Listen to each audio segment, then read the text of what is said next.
சரி, நாஞ்சில் சம்பத் வந்துட்டாரு, செங்கோட்டையன் வந்துட்டாருன்னா தேவையான என்ன அப்படியே பும்முன்னு பெரிய இதுவாக வந்துருமா? விஜய் என்ன அப்படியே சிஎம் நாற்காலியில் உட்கார வச்சுருவாங்க இவங்களாம்? நிச்சயமாக முடியாது தான். பும்முன்னு வரதான் போகுது. சிஎம் நாற்காலியில் அடுத்த நாளே போய் உட்காந்துட முடியாது.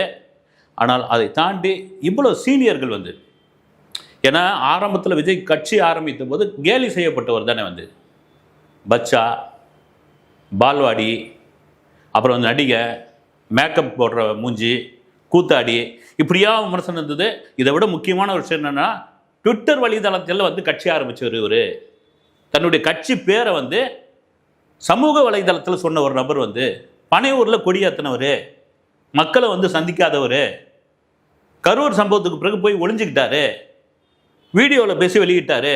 இப்படி 1000 விமர்சனங்கள் இருந்தாலும் விஜய்க்கான ஒரு மாஸ்க் இருந்துக்கிட்டு இருக்குது. அது எப்படின்னு 2026 எலெக்ஷனில் தெரிய போகுது. அதே சமயத்தில் இந்த விமர்சனம் இருக்குது. செங்கோட்டையன் வந்துட்டார், நாஞ்சில் சம்பத் வந்துட்டார், இவங்கெல்லாம் வந்துட்டா பெரிய கட்சியா தாவேக்கா? கட்சி ஆரம்பித்து 2 வருஷம் தான் ஆகுது. அதுக்குள்ளே இவ்வளோ பெரிய அரசியல் அனுபவம் உள்ளவங்களாம் வராங்க அப்படின்னு பொழுது அதுக்கு பலம் தானே இப்போ தாவேக்காவுக்கும் முக்கியமாக ஒரு பேச்சாளர் தேவை. பேச்சாளர்னு யார் இருக்காங்க? உண்மை அதுதான்.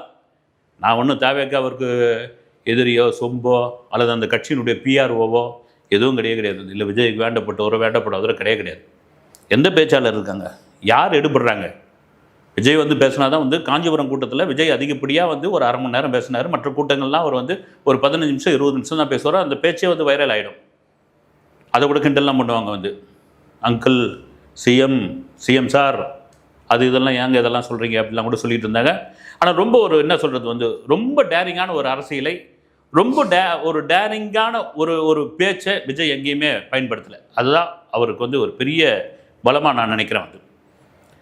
பெண்கள் மத்தியில் அது கூட அவருக்கு ஒரு பெரிய ஆதரவை கொடுக்குது. ரொம்ப கீழ்த்தரமாக இறங்கி அவன் இவன் திட்டுறது, அது ஒரு காலம் விஜய் அதை பண்ண மாட்டாங்க, நிச்சயமாக பண்ண மாட்டாங்க.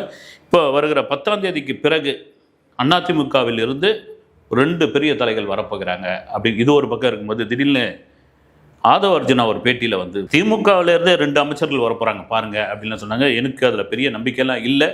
மேபி அப்படி வந்ததுன்னா தாவேக்கா மிகப்பெரிய கட்சி வந்தாங்கன்னா அதில் வாய்ப்பே இல்லை. ஏன்னா ஒரு ஆளுங்கட்சி ஸ்ட்ராங்காக இருக்குது. ஆளுங்கட்சி அவ்வளோ பலமாக இருக்குது. அதுக்குள்ளே இந்த 2 அமைச்சர்கள் வராங்க அப்படின்னா புது கட்சிக்கு அப்போது அது நம்பகத்தன்மை கம்மி தான்